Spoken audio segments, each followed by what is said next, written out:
Alright, magandang umaga. Ang ganda ng araw dito sa Norsagaray. And sa video na to, kwento ko sa inyo kung paano ko siya naayos from mahina hanggang sa ngayon malakas na. Tingnan nyo kahit umaga. Pakita ko sa inyo Oh, lakas. MDL natin, pak, pak. Ganda, di ba? So ayos na, ayos na. Reklamo ko dito kay YTX is malabo yung headlight niya. Tapos madali pang masira. Yung talaga yung problema ko sa kanya. Sa totoo lang, noon, ayoko talaga galawin yung wiring ni YTX. Kasi natatakot talaga ako na baka masira ko. Wala akong kaalam-alam sa pag-wiring. Marami na din kasi ako nakikita ng mga nagpo-post na after nila pakialaman yung wiring ni YTX, nangyari, nanghihina na yung battery, hindi na stable yung buga. Baga parang nagkakaproblema sila pagkatapos nilang galawin yung wiring. Kaya parang sa loob ng maraming taon, naging rule ko is huwag masyadong galawin ang wiring ni YTX. Pinaka-minodify ko lang sa kanya is pinalagyan ko ng cellphone charger na 5 volts lang, tapos voltmeter lang para ma-monitor ko yung battery. Yun lang yung ginalaw ko. Tapos may MDL ako pero sobrang hina lang. Direkta agad sa headlight. Yun lang yung wiring at hindi pa ako yung gumawa nun. So nung napansin ko na nagka-problema na ako sa ilaw niya na parang ang labo na, dahil nga sa ayaw ko galawin yung wiring niya, ang pinaka-solusyon ko is bumili ng LED headlight na magre-resolba ng problema ko. Kasi 'di ba naka-halogen tayo. Ngayon, since halogen, di gawin nating LED, AC compatible kasi hindi naman to DC, direct to current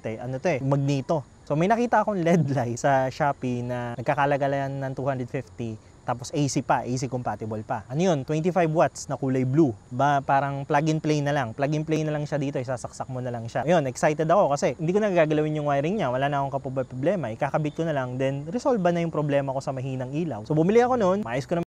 Pagka-open ko, malakas ang ilaw. Malakas ang ilaw nun. Kaya masaya ako na na-resolve ako yung problema ko sa ganun lang. Hindi ko nagagalawin yung wiring niya. Yun ang akala ko. Halos wala palang pinagkaiba yung LED na nabili ko tsaka yung halogen. Pag naka-idle lang, doon lang may difference. Kapag nakahinto ka, ang lakas ng buga niya, pero kapag umaandar ka na, nawawala na yung stability ng. Sa mismong biyahe ko pa Botolan, Zambales, dahil nga sa walang pagkakaiba yung LED tsaka yung halogen, ang labo pa rin ng LED, binalik ko yung halogen. Pero, ayun, nasira ulit yung halogen. Madaling masira yung halogen. Nakakainis yun. Yun ang maraming problema sa mga ka-YTX natin dyan. Yun ang pinoproblema din nila. Pagdating ng ilang araw, sira na naman. Yun, buti na lang, nung time na biyahe na yun, may LED pa. Nandun pa yung LED, hindi ko tinapon. So, nagamit ko rin siya. Ayun, malabo pa rin talaga. Gusto ko sanang ayusin ng problema ni YTX sa paraang hindi ko na gagalawin yung wiring niya. Yun talaga yung gusto ko. Pero sa pagkakataon na to, mukhang wala na akong choice kundi galawin yung wiring niya. Parang patagal ng patagal, mas lumalakas yung araw So wala akong choice kundi harapin yung takot ko pagdating sa pag-wiring kay YTX. Kaya isang araw, bumili ako ng 18 gauge wire, bumili ako ng plies, electrical tape, syempre, tutorial sa YouTube. So, ang pinanood ko, kung paano i-battery operated si YTX. Yung in-upload natin noong nakaraan. Pagkatapos kong i-battery operated, akala ko tapos na ang problema niya. Pagka battery operated, malakas ang ilaw, malakas ang buga. Akala ko, yun na yung pinaka-solusyon sa lahat. Tapos, kinagabihan, may tumawag. Ewan, pag di mo siya nilagyan ng ground, hindi siya gagana. Ang tanong niya sa akin, kung nilagyan ko ba ng relay? Anong relay? Hindi ko alam yung mga pinagsasabi niya.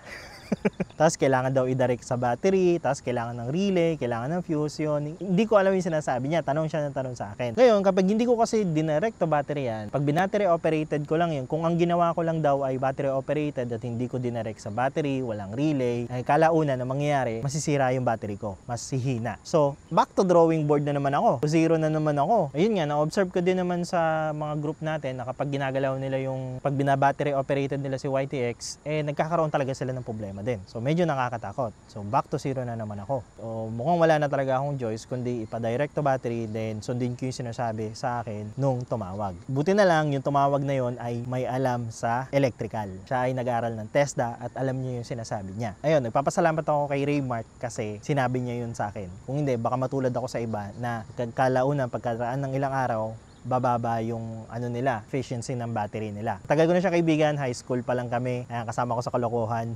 Sang gabi, setup kami.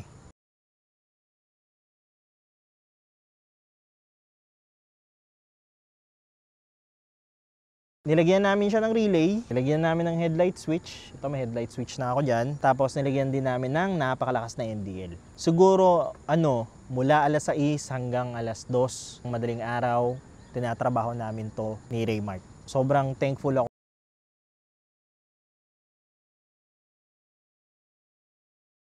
Napaka-stable. Malakas na ilaw, stable, pati MDL, ganun din. Ang ganda. Ganda ng pagkakatulong sa akin ni Tony Raymark sa akin.